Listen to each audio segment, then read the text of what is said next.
Welcome class 12। तो अब हम लोग नेक्स्ट पार्ट देखें इलेक्ट्रोस्टैटिक्स का।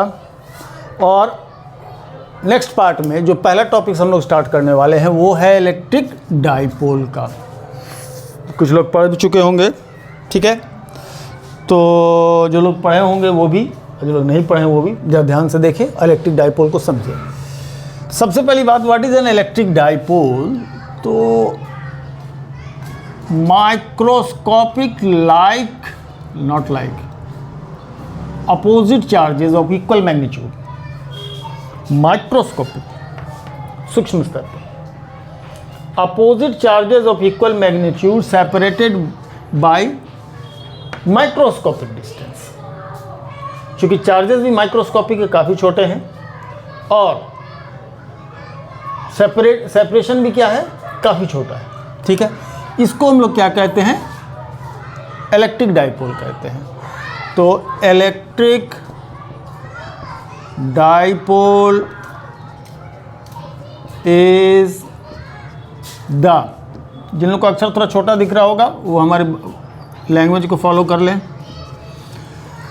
Is the system in which micro level charges या माइक्रोस्कोपिक चार्जेस है ना, micro level charges of equal magnitude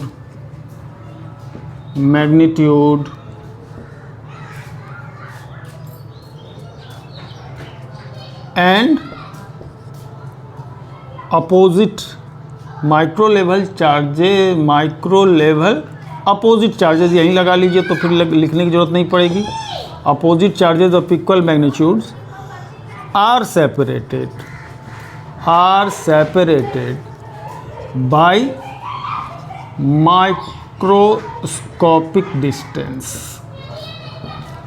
अब ये बात को समझने के लिए कि हम इलेक्ट्रिक डाइपोल को माइक्रो लेवल पर क्यों लेते हैं, कैसे लेते हैं, क्या होता है, जरा सा जो लोग केमिस्ट्री से भी वाकिफ़ हों या पढ़ते हों, ढंग से पढ़ते हों, बाकी तो पढ़ने का तरीका बहुत सारा है। अगर H2O मॉलिक्यूल की बात करें, ये हाइड्रोजन के साथ ऑक्सीजन का एक बॉन्ड बना रहता है ना। तो लोन पेयर ऑफ इलेक्ट्रॉन जो होते हैं हाइड्रोजन और ऑक्सीजन के बीच में, उसका पार्शियली ये लोन पेयर जो है सो हमारा ऑक्सीजन की तरफ शिफ्ट हो जाता है। इस पर तो माइनस डेल्टा चार्ज और इस पर प्लस डेल्टा चार्ज। इसी तरफ से इधर भी माइनस डेल्टा चार्ज और इस पर भी प्लस डेल्टा चार्ज, ठीक है।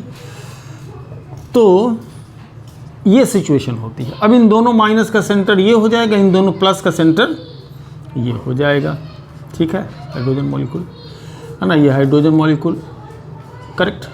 इन दोनों प्लस का सेंटर ये हो जाएगा, तो ये बन जाएगा माइनस सेंटर और ये बन जाएगा प्लस सेंटर, है ना। दोनों माइनस का सेंटर, ये दोनों प्लस का सेंटर, और ये बन जाएगी आपकी क्या, इलेक्ट्रिक डाइपोल, ठीक है।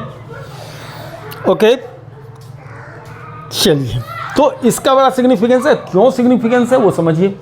चूँकि हम लोगों ने डाइलेक्ट्रिक्स देखा और डाइलेक्ट्रिक्स या डाइलेक्ट्रिक मीडियम जिसको कहते हैं, वो क्या करता है, उसके थ्रू करंट तो फ्लो नहीं होती है, लेकिन वो mutual force of interaction between the charges को अफेक्ट करता है। और वो अफेक्ट इस वजह से कर पाता है कि वहाँ पोलर मॉलिक्यूल्स या पोलराइजेशन ऑफ मॉलिक्यूल्स होता है। ये बात हम लोग ज़्यादा विस्तृत तौर पर जब हम लोग कैपेसिटेंस देखने जाएंगे चैप्टर 2, वहाँ पर इसको डिटेल से हम लोग क्या करेंगे, इसको चर्चा करेंगे, है ना, कि कैसे पोलर मॉलिक्यूल्स होता है वो भी डाइलेक्ट्रिक की तरह काम करता है, जो नॉन पोलर मॉलिक्यूल्स होता है वो भी डाइलेक्ट्रिक की तरह काम करता है। अब जो पोलर मॉलिक्यूल्स और नॉन पोलर मॉलिक्यूल्स की विषय में अगर आपको जानकारी हो तो अच्छी बात है, नहीं जानकारी है तो मैं बता दूं। पोलर मॉलिक्यूल्स इनका होगा जिनका centre of negative charge and centre of positive charge coincide नहीं करें। I repeat, centre of negative charge and centre of positive charge coincide नहीं करें, ऐसा क्या होगा, पोलर मॉलिक्यूल्स होगा। नॉन पोलर कौन होगा, जरा मैं दिखा देता हूँ। कार्बन डाइऑक्साइड इसको हटा देंगे, कार्बन डाइऑक्साइड है ना, कार्बन डाइऑक्साइड में क्या होगा, माइनस डेल्टा यहाँ अपीयर हुआ, माइनस डेल्टा लीनियर इसका शेप होता है, तो माइनस डेल्टा यहाँ, माइनस डेल्टा यहाँ क्या हो गया, अपीयर हुआ, माइनस डेल्टा अपीयर होने के कारण माइनस माइनस का सेंटर यहाँ, प्लस डेल्टा यहाँ, प्लस डेल्टा यहाँ, प्लस प्लस का भी सेंटर यहीं, तो centre of the positive charge and centre of the negative charge दोनों कोइंसाइड कर जाता है, तो ऐसे में क्या हो जाएगा, ये इलेक्ट्रिक डाइपोल की तरह काम करे, नॉन पोलर हो जाएगा। हालांकि बाद में पोलराइज कर सकते हैं इसको पोलराइज कर सकते हैं, इलेक्ट्रिक फील्ड के अंदर ये पोलराइज हो जाता है और इंड्यूस पोलराइजेशन इसके अंदर होता है। इंड्यूस पोलराइजेशन होने के कारण ये जब तक उस पर इलेक्ट्रिक फील्ड काम करता है उसी तब तक जो है सो ये पोलर बिहेवियर शो करता है कोई भी डाइलेक्ट्रिक, है ना। ठीक उसी तरह से कि हर चीज़ मैग्नेट नहीं होता, लेकिन अगर मैग्नेटिक फील्ड, बहुत सारा मैग्नेटिक मटेरियल होते हैं जो कि अगर मैग्नेटिक फील्ड के अंदर डाल दे तो टेम्पोरली मैग्नेट की तरह काम करता है, जैसे आयरन, है ना, निकेल, कोबाल्ट, ये सब क्या है, फेरोमैग्नेटिक सब्सटेंस है और वो क्या करता है, मैग्नेटिक प्रॉपर्टी एग्जीक्यूट करता है अगर यदि उसको मैग्नेटिक फील्ड के अंदर डाल दिया जाए। तो ठीक उसी तरह से पोलर मॉलिक्यूल्स भी हो तो भी डाइलेक्ट्रिक की तरह काम करेगा, नॉन पोलर मॉलिक्यूल्स हो तो भी वो डाइलेक्ट्रिक की तरह काम करेगा, लेकिन ये इसमें इंड्यूस पोलराइजेशन होगा, इसमें ऐसी कोई बात नहीं होगी, ये ऑलरेडी पहले से क्या है, पोलराइज्ड है। ठीक है, तो चर्चा थोड़ा सा जरूरी इसलिए था कि अभी ही बात की थोड़ी चर्चा हो जाए, तो जब बात वो सामने आएगी तो अच्छी तरह से समझ में आएगा। और जो लोग भी मेरे वीडियो को फॉलो अप कर रहे हो वो बिल्कुल फॉलो अप करें, एक भी वीडियो मिस नहीं करें, एक भी वीडियो मिस नहीं करें, एंड उसका रिज़ल्ट बहुत सुंदर होगा। उसका जो रिज़ल्ट होगा, जो कॉन्सेप्ट बिल्डअप होगा वो बहुत ही बेहतरीन होगा, क्योंकि हम लोग बहुत कुछ न्यूमेरिकल वगैरह भी देखेंगे। न्यूमेरिकल जिनको पसंद है वो भी देखें, जिनको नहीं पसंद है वो भी देखें, इसलिए देखें कि न्यूमेरिकल बनाने से क्या होता है, कॉन्सेप्ट बिल्डअप होता है। चलिए उसको कैसे बिल्डअप होता है उस समय हम चर्चा करेंगे जब हम न्यूमेरिकल्स बताएंगे। ठीक है, चलिए तो हम लोगों ने क्या देखा, electric dipole is the system in which microscopic level opposite charges of equal magnitude are separated by microscopic distance, है ना, उसको हम लोग क्या कहते हैं, इलेक्ट्रिक डाइपोल कहते हैं। अब बात करते हैं किसकी, डाइपोल मोमेंट ऑफ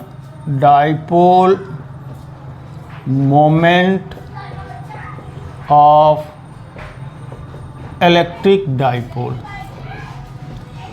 ऐसा है कि अगर वो कोई इलेक्ट्रिक डाइपोल है ना, तो डाइपोल है तो जाहिर सी बात है, अगर किसी की फील्ड के अंदर हम लोग इसको रखेंगे तो एक पर पॉजिटिव एक पर माइनस प्लस चार्ज है, एक पर माइनस चार्ज है, तो लगने वाले फोर्सेस अपोजिट इन डायरेक्शन में होंगे। जब अपोजिट इन डायरेक्शन में कहीं पर भी कुछ इस तरह की चीज़ पर अपोजिट डायरेक्शन में कोई दो फोर्सेस काम कर रहे हो जो इक्वल मैग्नीट्यूड के हो या ना भी हो, थोड़ी देर के लिए मान ली जाए, तो इसमें रोटेशनल इफेक्ट आएगा, इसमें रोटेशनल इफेक्ट आएगा, है ना।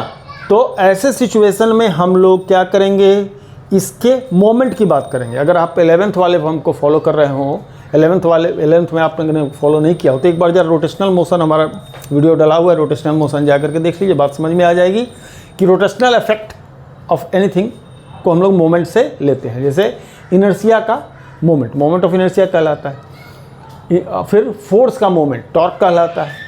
तो यहाँ पर भी इस इलेक्ट्रिक डाइपोल का एक मोमेंट होगा जिसको हम लोग डाइपोल मोमेंट कह रहे हैं, है ना, क्योंकि ये टर्न होगा, रोटेट होगा।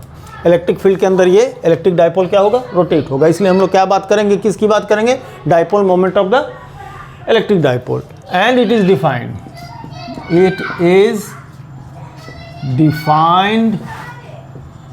एज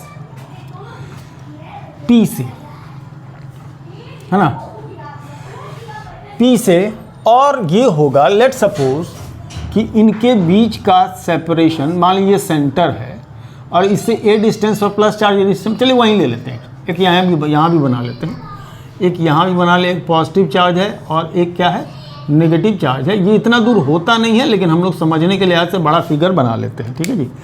इतना सेपरेशन तो होता नहीं है, ए डिस्टेंस पर ए डिस्टेंस पर सेंटर है, तो चार्जेस के बीच का डिस्टेंस क्या मान कर चलें, 2a अगर मान करके चलते हैं, और इस पर प्लस q चार्ज है और इस पर माइनस q चार्ज है, तो ऐसे में डाइपोल मोमेंट P जो होगा वो Q into separation between charges, separation between charges, है ना, Q into separation between charges हम लोग लेंगे, ठीक है जी, है ना। तो जो लोग भी अभी वीडियो देख रहे होंगे, अगर 360p पर अगर आपको देखने में इसको दिक्कत हो रही हो यूट्यूब के अंदर, तो इसको 720p पर कर लीजिएगा, है ना, या फिर तरह जूम कर लीजिएगा तो बेहतर दिखेगा, है ना। क्या कि इतना बड़ा बड़ा लिखेंगे तो एक इतना ज़्यादा बार हमको मिटाना करना पड़ेगा कि मुश्किल है। वैसे अगर ज़्यादा दिक्कत होगा तो हमको कमेंट में डालिएगा, हम हो सकता है कि और थोड़ा बड़ा कर दें इसको। तो dipole moment Q into separation between charge, Q मतलब charge present on either of the pole, uh separation between charges मतलब 2a is the separation, standard separation लेकर के चलते हैं, 2m इसलिए लेकर चलते हैं क्योंकि सेंटर से एक का डिस्टेंस a आए, तो इट इज़ 2aq, तो P इजकल टू 2aq, है ना। तो ऐसे सिचुएशन में डाइपोल मोमेंट हमारा P 2aq होता है, ठीक है जी, है ना।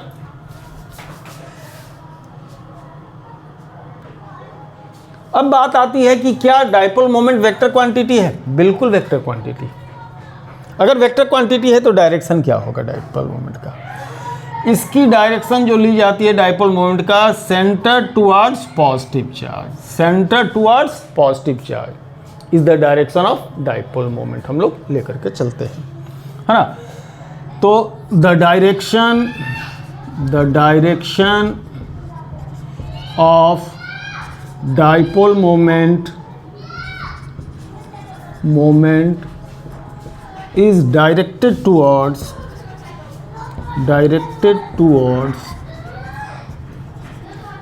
center to positive charge, centre से पॉजिटिव चार्ज की तरफ रहता है।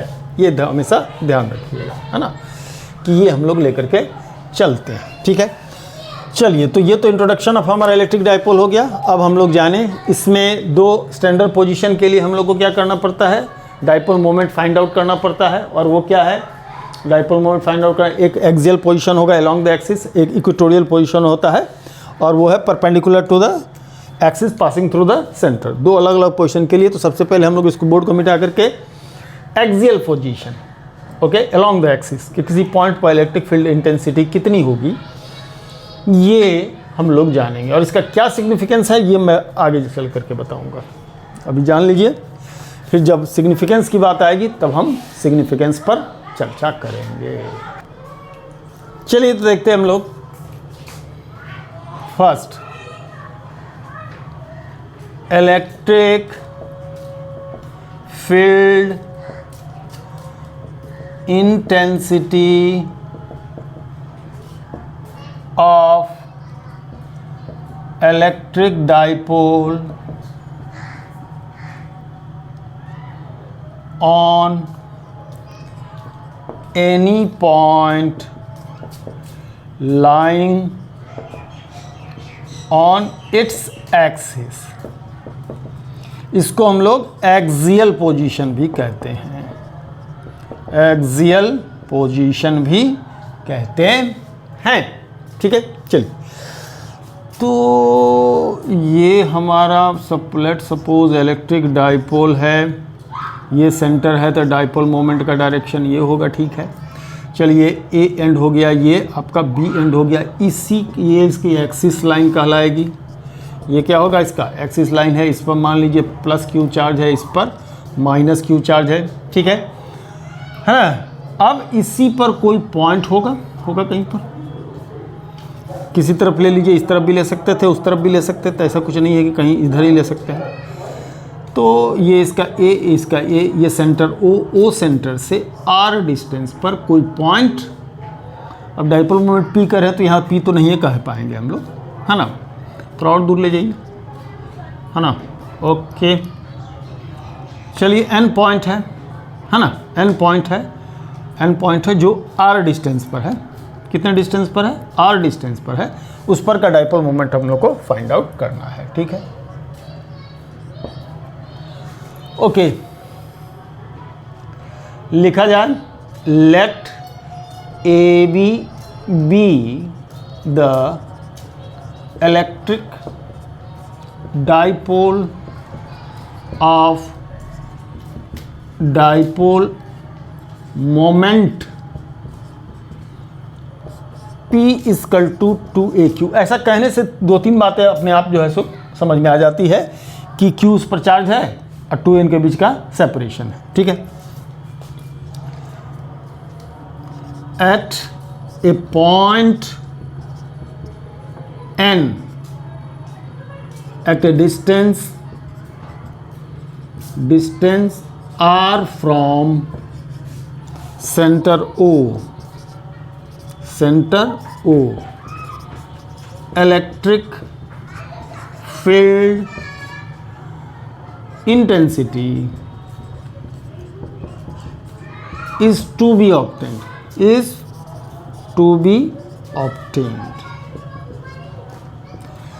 तो एन पॉइंट जो कि आर डिस्टेंस पर है, यहाँ पर हमको इलेक्ट्रिक फील्ड इंटेंसिटी निकालना है। चलो जब जरा देखिए, ए के कारण जो इलेक्ट्रिक फील्ड होगा प्लस है तो बाहर की तरफ जाएगा, है ना, क्योंकि टेस्ट पॉजिटिव चार्ज हम रखेंगे, टेस्ट पॉजिटिव चार्ज उसको बाहर की तरफ रिपेल करेगा, है ना।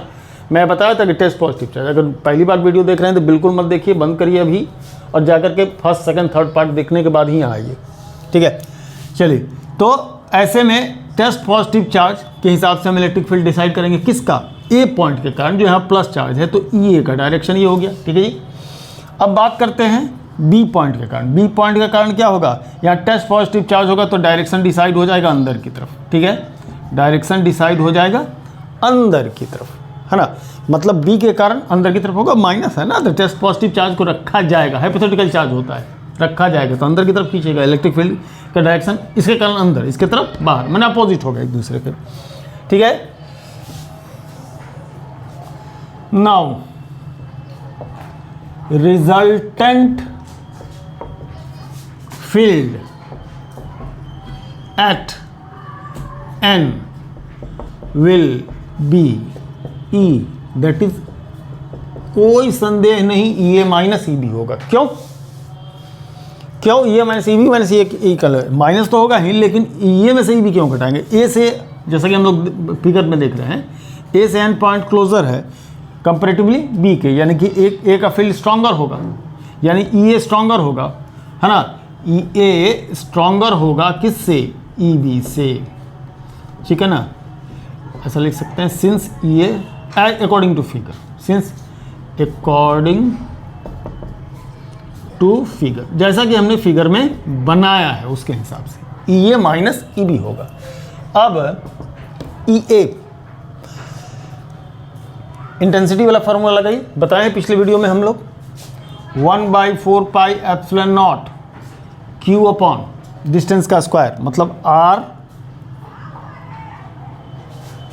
ए एन स्क्वायर, आर तो नहीं है लीजिए, ए एन का square minus 1/4 pi epsilon naught Q by B से एन का डिस्टेंस बी एन स्क्वायर, सब कुछ q/4 pi epsilon not common हो जाएगा, 1/an स्क्वायर दिखेगा माइनस 1/bn स्क्वायर दिखेगा। ठीक है जी, q/4 पाई एप्सिलॉन नॉट,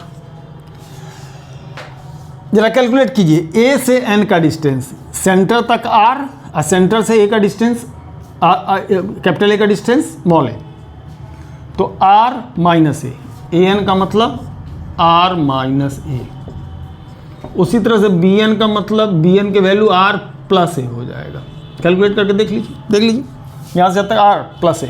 ठीक है, अब इसका एलसीएम ले करके जब आप इसको जोड़िएगा, इसको जोड़िए भैया, इतना बच्चा वाला काम फिजिक्स में नहीं किया जाता है, आप खुद जोड़ें।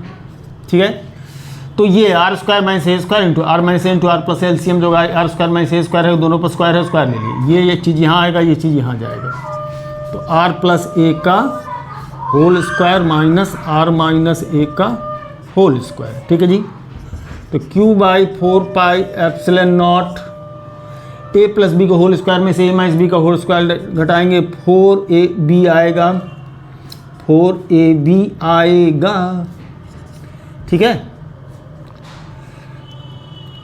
4AQR, चलिए है ना, 4AQ का आएगा, 4AR होगा, हाँ 4AR होगा, R square minus A square का होल स्क्वायर। ठीक है, तो Q को भी हम मल्टीप्लाई करिए तो 1/4 pi epsilon not Q multiplied हो गया तो 4AQR upon R square minus A square का होल स्क्वायर। अच्छा, 2AQ अगर P है तो 4AQ को 2P लिख सकते हैं, बिल्कुल लिख सकते हैं। तो 1/4 पाई एप्सिलॉन नॉट इसको लिख सकते हैं 2PR upon R square minus A square का होल स्क्वायर। जरा देख लें, नीचे कट तो नहीं रहा है, बिल्कुल नहीं, बिंदास अभी तक तो नहीं कटा है। तो इलेक्ट्रिक फील्ड इंटेंसिटी के लिए एक्सप्रेशन यहाँ आया, लेकिन अभी यहाँ बात हमारी ख़त्म नहीं हुई है ना, बात हमारी ख़त्म नहीं हुई है। थोड़ा सा इस स्पेस का इस्तेमाल करें, है ना, इस स्पेस का इस्तेमाल करें। आप लोग कॉपी में आपके पास बहुत जगह होगा, ठीक है, पूरा दिख रहा है। हाँ चलिए, अब चूंकि ये मैं क्या बताया था, ये माइक्रोस्कोपिक डिस्टेंस होता है ना, माइक्रोस्कोपिक डिस्टेंस, तो ए क्या होता है, काफ़ी छोटा होता है ना। ऐसे में आर के कंपैरिजन में ए जो है सो काफ़ी छोटा होता है, तो ए स्क्वायर नेगलेक्टेड, ए का स्क्वायर जो है सो हम लोग नेगलेक्ट कर देंगे, स्क्वायर ऑफ ए। अगर ये नेगलेक्ट होगा आर की पावर 4 आएगा, आर की पावर 4, आर का पावर एक ऊपर। अगर इसको सिंप्लीफाई कीजिए, आर की पावर 4 आएगा और आर का पावर एक पावर ऊपर, तो नीचे कितना बचेगा, ई की value 1/4 pi epsilon not Q/R³, ये बन जाता है इलेक्ट्रिक फील्ड इंटेंसिटी के लिए एक्सप्रेशन। क्या, एक्सियल पोजीशन में वो कितना, 1/4 पाई एप्सिलॉन नॉट Q/R³। यहाँ नोट करने वाली बात क्या हो जाएगी, QPR, Q क्यों बोल रहा है, 2P है ना, 2P ना होगा, 2P/R³। ठीक है, चलिए नोट करने वाली बात क्या है कि E प्रोपोर्शनल टू 1/R³ है। नॉर्मली इलेक्ट्रिक फील्ड इंटेंसिटी का जो एक्सप्रेशन देखते हैं, है ना, यहाँ पर मैं एक बात दिखाता हूँ, E = 1/4 pi epsilon not Q/R² लिया जाता है पॉइंट चार्ज के लिए, यानी E प्रोपोर्शनल टू 1/R² होता है पॉइंट चार्ज के लिए। लेकिन वही इलेक्ट्रिक डाइपोल के लिए, यानी कि एक प्लस चार्ज और एक माइनस चार्ज हो, तो E प्रोपोर्शनल टू 1 क्या बन जाता है, 1/R³ बन जाता है। सब चीज़ का ध्यान रखेंगे, है ना। तो अब इसको अक्षरशः जैसा मैंने बताया, इसको नहीं, ये तो समझाने के लिए मैं बताया था, है ना। अगर आप अभी तक आप समझने की कोशिश कर रहे हो तो बिल्कुल समझ लीजिए, लेकिन आगे से बढ़ने से पहले इसको लिखिए, वीडियो को पॉज कीजिए और इसको लिखिए, और लिखने के बाद तब आगे वीडियो प्ले करके चालू कीजिएगा। तो हम लोगों ने अभी देखा किसके लिए, हम लोगों ने देखा electric field intensity due to electric dipole at axial position any point lying on its axis. अब हम लोग जरा इक्वेटोरियल पोजीशन के लिए चलते हैं, है ना, और उसको देखते हैं, ठीक है। चलिए तो देखिए, हम लोग बोर्ड पर हमने हेडिंग डाल दिया है, electric field intensity due to an electric dipole on its equatorial position. सिर्फ इतने से इक्वेटोरियल पोजीशन को नहीं समझिए, पूरी बात को समझिए इक्वेटोरियल पोजीशन में। चलिए हम लोग क्या करते हैं, किधर माइनस किधर प्लस रखें, चलिए इधर प्लस इधर माइनस रखते हैं। ओके, ये माइनस चार्ज है और इधर में इसकी फिगर थोड़ा सा बड़ा, हम चलिए बड़ा बनाते हैं, इसमें बहुत सारी बात होगी। ये है सेंटर को, ओ को यहाँ ना लिखिए, एक परपेंडिकुलर प्लेन लीजिए, परपेंडिकुलर प्लेन क्या लीजिए, परपेंडिकुलर प्लेन। ये इलेक्ट्रिक डाइपोल है, एक प्लेन जो परपेंडिकुलर, पूरा लाइन नहीं, सिर्फ लाइन नहीं, क्योंकि सिर्फ ऐसा ही थोड़ी हो सकता है, ये लाइन ऐसे भी हो सकता है ना, परपेंडिकुलर सेंटर से पास करने वाला प्लेन। ओके, तो एक प्लेन लिया जाए और प्लेन पर कोई एक लाइन ले लीजिए, ठीक, बात को समझिएगा। प्लेन लिया जाए और प्लेन पर कोई क्या लिया जाए, पॉइंट ले लिया जाए। तो इस परपेंडिकुलर प्लेन का कोई लाइन लेंगे तो लाइन भी परपेंडिकुलर ही होगा और उस पर कोई पॉइंट P ले लिया जाए। ठीक है, चलिए ये पॉइंट P है, नाम बाद में देखें क्योंकि इसमें फिगर में बहुत कुछ बनाना बाकी है ना। तो perpendicular bisector of any line segment has an property that any point lying on the perpendicular bisector will have equal distance from the either and. पता नहीं इतना लंबा चौड़ा बक गए, कितने लोग समझे कितने लोग नहीं समझे। कहने का मतलब ये है कि अगर हम कोई परपेंडिकुलर बाइसेक्टर लेते हैं किसी लाइन सेगमेंट का तो उसके ईच एंड एवरी वन, यहाँ से भी, यहाँ से इसका डिस्टेंस, यहाँ से इसका डिस्टेंस, कोई भी पॉइंट लेंगे दोनों एंड का डिस्टेंस क्या होगा, सेम होगा, है ना। ये परपेंडिकुलर बाइसेक्टर का प्रॉपर्टी होता है। तो कभी कभी एक साल इस क्वेश्चन को ऐसे दे दिया था, you find the electric field intensity due to electric dipole at a point which is equal distance from the either end. और बहुत बच्चे इक्वेटोरियल पोजीशन को पढ़ के गए थे लेकिन उनको समझे भी नहीं है क्वेश्चन को पूछा क्या। ठीक है, तो इक्वेटोरियल पोजीशन, परपेंडिकुलर बाइसेक्टर, है ना, परपेंडिकुलर प्लेन, कुछ भी किसी तरीके से दिया जा सकता है। चलिए तो क्या होगा, इसको जरा सा इस पॉइंट को इसके इस चार्ज से कनेक्ट कीजिए और इसको यहाँ से कनेक्ट कीजिए। इस पर माइनस Q चार्ज है, इस पर प्लस Q चार्ज है। ओके, ये सेंटर O है, सेंटर O से R डिस्टेंस लेंगे, इसका A है, पाइथागोरस लगाइए तो under root are square plus A square होगा, ये भी under root are square plus A square होगा। कोई शक? कोई शक नहीं। चलिए तो हाँ, वो प्लेन वाला जो कहानी मैं बोल रहा था, जरा एनसीईआरटी बुक निकाल कर देखिएगा, उसमें प्लेन बना के रखा है। कई बच्चे कहीं कहीं टीचर लोग भी पढ़ा करके निकल जाते हैं सिर्फ लाइन से, लाइन मत समझिएगा।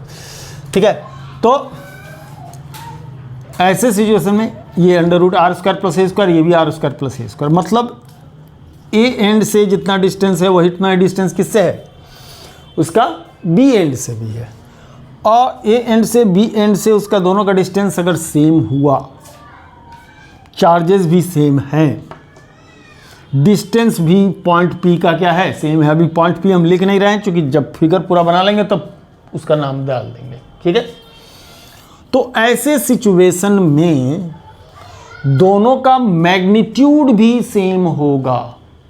जो फील्ड डेवलप करेगा पॉजिटिव चार्ज इस पॉइंट पी पर और जो फील्ड डेवलप करेगा माइनस Q, उसका मैग्नीट्यूड सेम होगा। मतलब इन मैग्नीट्यूड दोनों सेम होंगे, डायरेक्शन अलग अलग होगा। क्या डायरेक्शन अलग हो सकता है, ये प्लस है तो रिपल्सन होगा, तो ये हो जाएगा उसका electric field vector. Electric field vector, बिना वेक्टर के कॉन्सेप्ट के फिजिक्स को समझना बड़ा मुश्किल होता है ना। तो मैं पिछले वीडियो में बोल चुका हूँ, एक बार वेक्टर का बेसिक जरूर पढ़ लीजिए इन सब चीज़ों को पढ़ने से पहले। ठीक है, एक्स्ट्रा मेहनत कर लीजिए थोड़ा। चलिए, तो माइनस Q के कारण, इसके कारण EA तो इतना इधर हो गया। ठीक है, अब B, जाहिर सी बात है इसके इस प्लस के कारण टेस्ट पॉजिटिव चार्ज बाहर की तरफ, इसके अंदर की तरफ, तो ये आ गया, ये करेक्ट। मैग्नीट्यूड में सेम होगा, जरा लेंथ में सेम बनाइएगा अप्रॉक्सीमेटली, अगर थोड़ा बहुत कम ज़्यादा हो गया तो कोई फांसी नहीं दे रहा है ना। ये EB, चलिए अब हम इसका नाम हम P पॉइंट यहाँ दे देते हैं। ठीक है, ओके। चलिए अब धीरे कुछ लिखें तब जा करके धीरे धीरे बात आगे पढ़ाते चले। ठीक है ना। There be an electric dipole of there be an electric dipole AB of dipole moment वैसे ही लिखिए, P equal to 2AQ। Okay, on its equatorial plane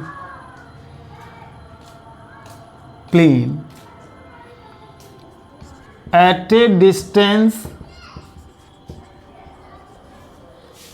r from the centre O, electric field is to be obtained. Is to be obtained. ठीक है, चलिए मैं जरा check कर रहा था कि आ रहा है कि नहीं। ओके, अब एक बात हम लोग कह सकते हैं, सिंस जो बात कहते हैं उसको ले लीजिए, A P equal to B P, A P equal to B P, distance same है। Okay, hence magnitude of E A and magnitude of E B must be what, same. E A और E B का magnitude क्या रहेगा, same रहेगा। इस पर हम vector sign लगाए हुए हैं, है ना। ई ए और ई बी का मैग्नीट्यूड क्या रहेगा, सेम रहेगा, है ना, सेम रहेगा। सेम रहेगा तो अब क्या कहानी होगी, जरा सा देखिए।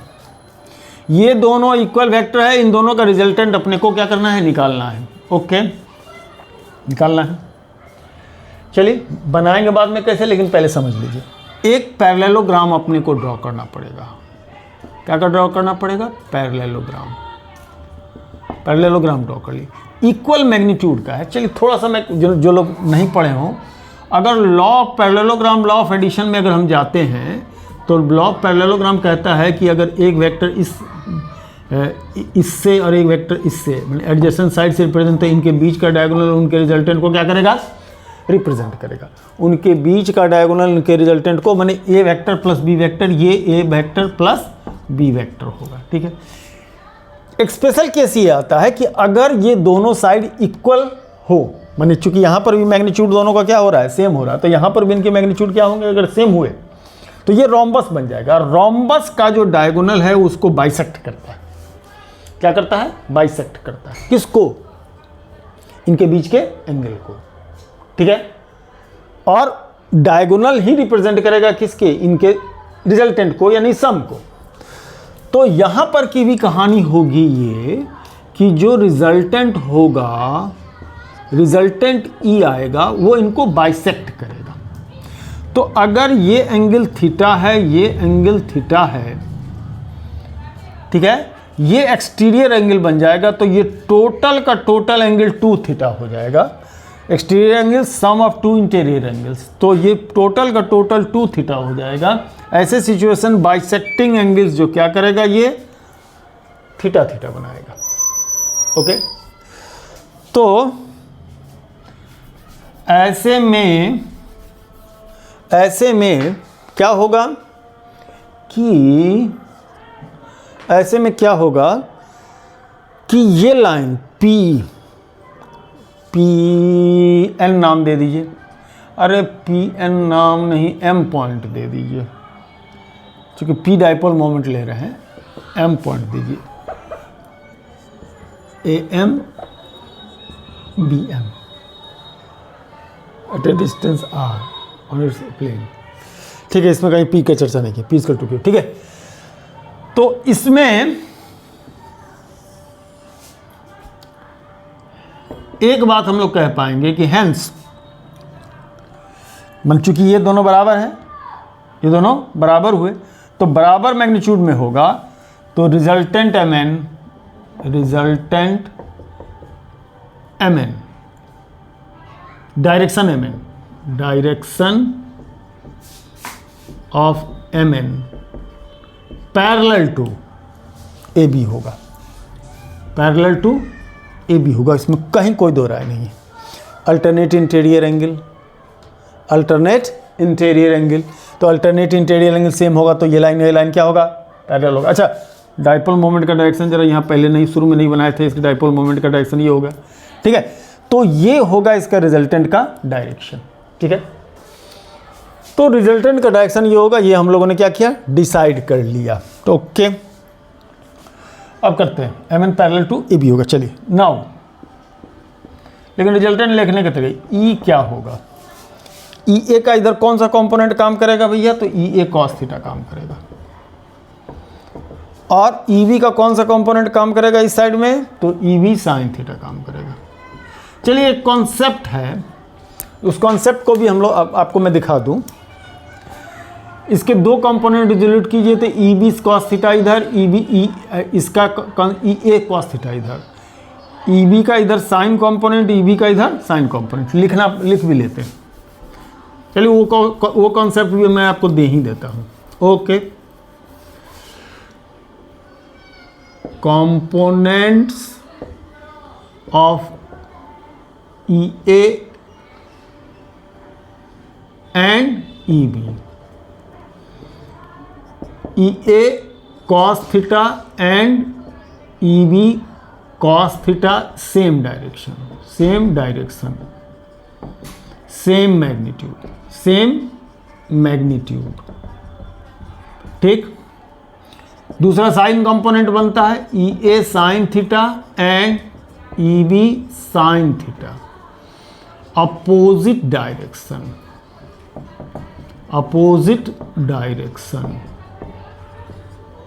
सेम मैग्नीट्यूड, सेम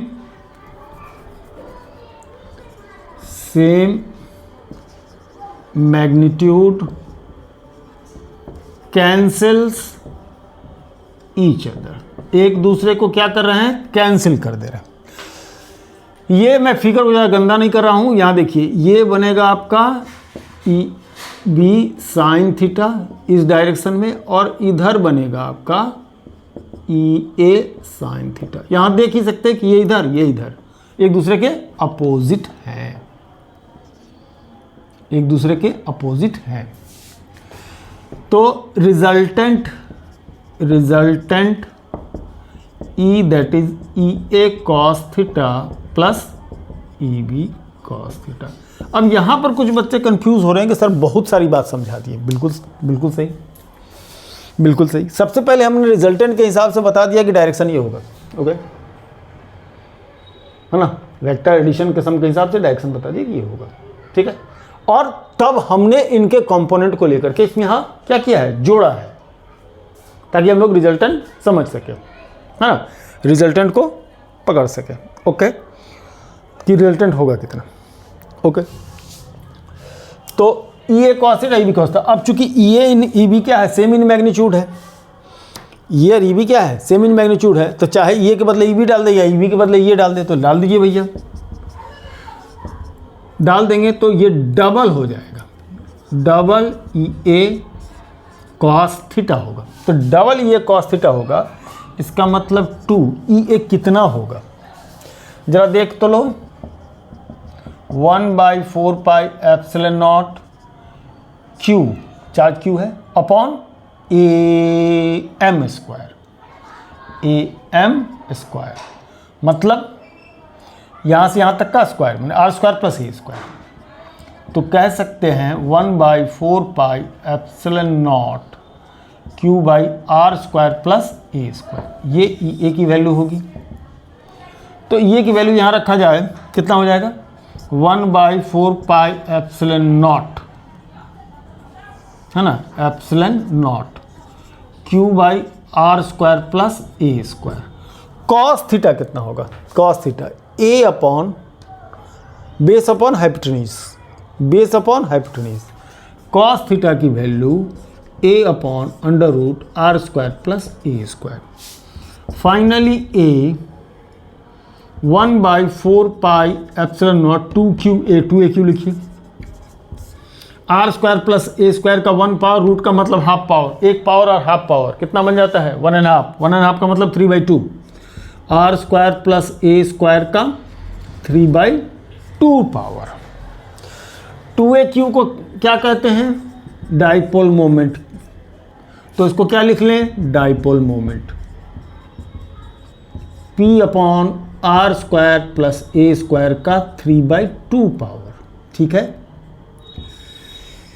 चलिए, अब जैसे कि उसमें आज संतुष्ट नहीं हुए थे हम इतनी बात से, तो इसमें भी नहीं होंगे संतुष्ट, है ना, इसमें भी संतुष्ट नहीं होंगे, ठीक है, नहीं होंगे। एक्सप्रेशन तो हम लोगों ने निकाल दिया, अब निकालने के बाद कुछ और बातें, है ना। तो इसके लिए थोड़ा सा हम ये चीज़ इंट्रोडक्शन हटाते हैं, फिगर नहीं हटाएंगे, है ना, फिगर नहीं हटाएंगे, ये चीज़ हटाते हैं, चूँकि इसका नेक्स्ट पार्ट हम क्या कर सकें, आपको बता सके। तो अब इसमें एक बात आएगी, क्या, सिंस आर कंपेरेटिवली ए से बहुत ज़्यादा बड़ा होता है, ये माइक्रोस्कोपिक डिस्टेंस होता है, तो A square must be neglected, neglect कर दिएगा।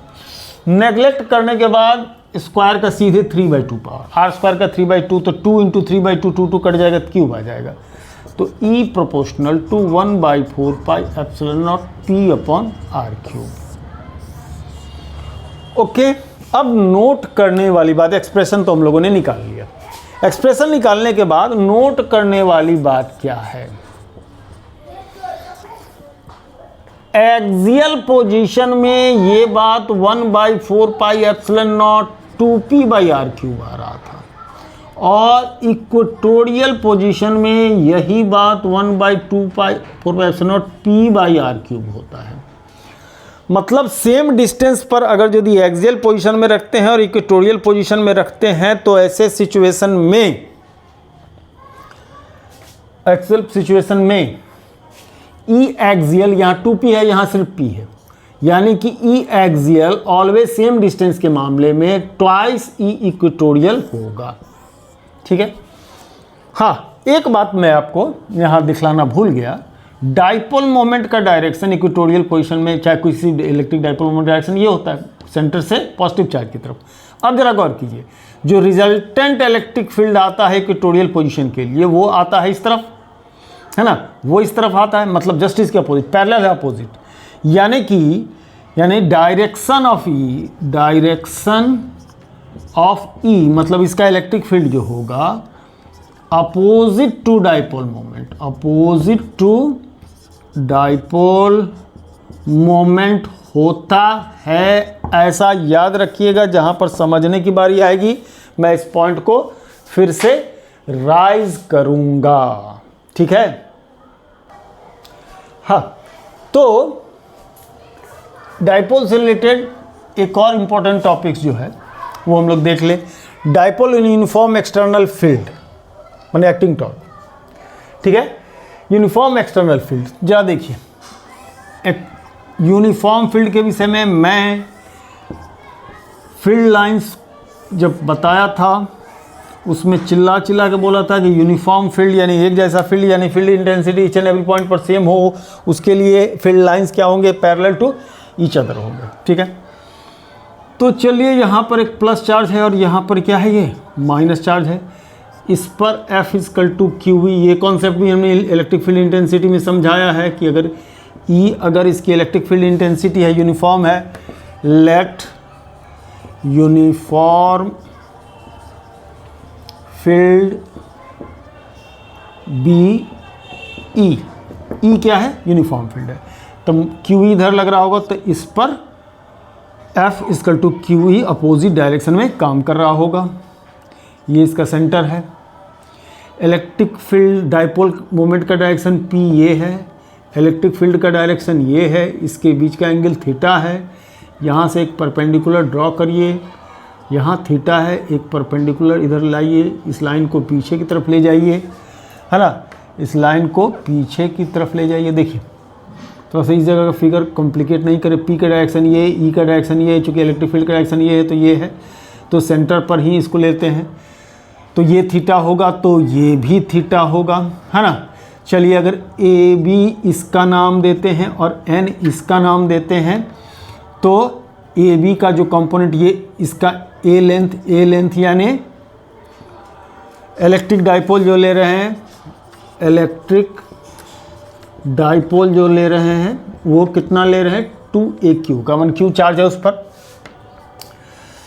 और यहाँ ये AB 2A लेंथ, ये AB कितना है, 2A लेंथ, तो AB का दो कंपोनेंट इधर है, ये कितना होगा, BN जो हो जाएगा, BN की वैल्यू कितनी आएगी, तो BN की वैल्यू हो जाएगी AB cos theta, projection formula, और AN की वैल्यू जो होगी वो AB sin थीटा होगा। ठीक है ना, ओके, AB sin थीटा होगा। कोई भी ट्रायंगल ले, अगर नई बात समझते, थीटा ये है और ये आर है, तो ये आर साइन थीटा होगा और ये आर कॉस थीटा होगा। ठीक है, इस कॉन्सेप्ट को समझिए, है ना। चलिए, तो ये होगा, तो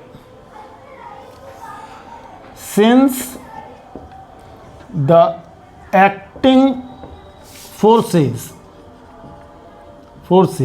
QE are anti-parallel, so it will generate a torque due to couple मतलब पेयर ऑफ फोर्सेस, है ना, एक इधर और एक इधर। जैसे मैं बता रहा था ना, इस पर इलेक्ट्रिक फील्ड है, ये इधर धकेलेगा और इसको इधर धकेलेगा, तो टॉर्क जनरेट करेगा, है ना। एंटी जनरेट टॉर्क TORQE होता है, टॉर्क ड्यू टू कपल। तो टॉर्क का डिफिनीशन होता है force into perpendicular distance between line of action of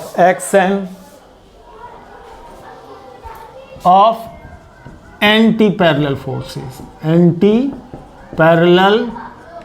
forces।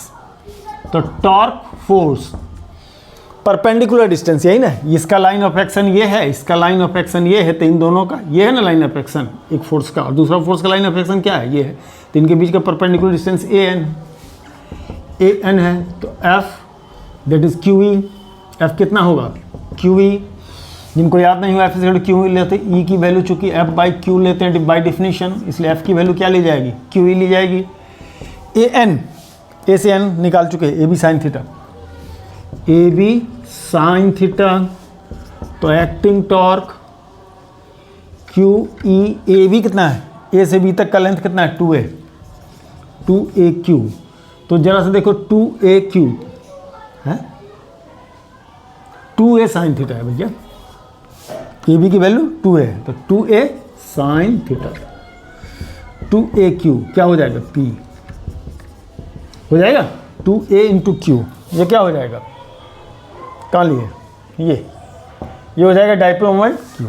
तो torque acting PE sine theta होगा, है ना, PE साइन थीटा होगा। अगर वेक्टर फॉर्म में देखेंगे हम लोग, वेक्टर फॉर्म में देखना चाहते हैं तो torque vector P cross E लिया जाएगा।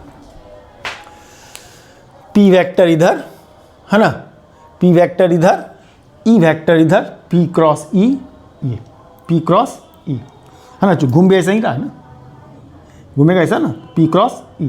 ओके, चलिए, ये क्रॉस प्रोडक्ट का कहानी है। चले जाइए, नहीं समझ में आया वेक्टर में जाइए, जाकर के एक बार देखिए जरूर, जिन लोगों का छूट गया होगा। ठीक है, टॉर्क P क्रॉस E हम लोग लेते हैं, तो ये आता है एक्सप्रेशन किसके लिए, टॉर्क के लिए। ओके, चलिए, तो ये थोड़ा सा लास्ट टॉपिक हम थोड़ा सा हरी किए हैं, क्योंकि वीडियो काफ़ी लंबा हो रहा था।